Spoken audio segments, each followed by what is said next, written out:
সকাল সকাল রেডি হয়ে বেরিয়ে পড়লাম। হ্যাঁ, তোমরা হয়তো ভাবছো আমি কোথায় যাচ্ছি।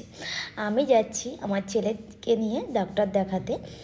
এটা হচ্ছে ভুবনেশ্বরে। তা দেখো, এদিকে আমি রেডি হয়ে অলরেডি বেরিয়ে পড়েছি।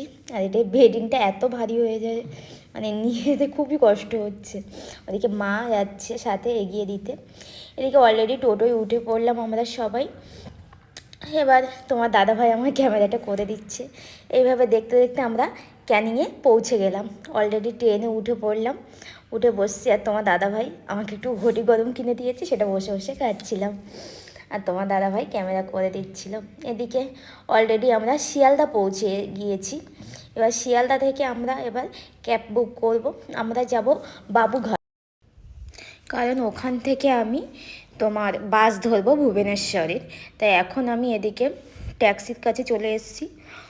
ট্যাক্সিটা করে বাবুঘাটে যাব, তারপরে ওখান থেকে বাস ধরে আমরা সোজা ভুবনেশ্বরে বেরোবো। তো এদিকে দেখো ট্যাক্সিটা অলরেডি বসে পড়েছি, আর এদিকে তোমার দাদাভাইও বসে পড়লো। এবার আমাদের ট্যাক্সিটা এদিকে ছেড়ে দিয়েছে।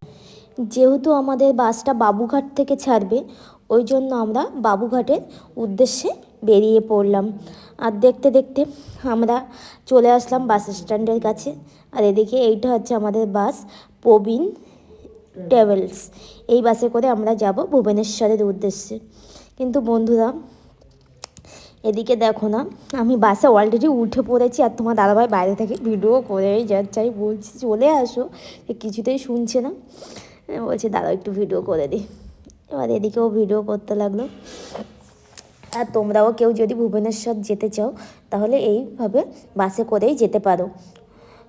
এবার এদিকে দেখো না, ভিতরে কি অন্ধকার, ভয় লাগার মতো। লাইটগুলো সব অফ আছে, এখনও বাস ছাড়িনি।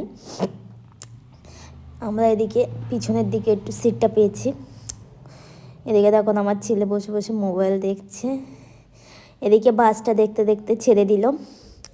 তারপর নতুন শহরের উদ্দেশ্যে বেরিয়ে পড়লাম। খুব খিদেও পেয়ে গেল। এদিকে বাইরে একটা রেস্টুরেন্টে এক জায়গায় গাড়িটা দাঁড় করিয়ে আমরা খাওয়া দাওয়াটাও সেরে নিলাম। আর দেখুন আমি বাড়ি থেকে ফ্রায়েড রাইস আর আলু কষা করে এনেছিলাম, সেইটাই খাওয়া হচ্ছে আজকের মতো।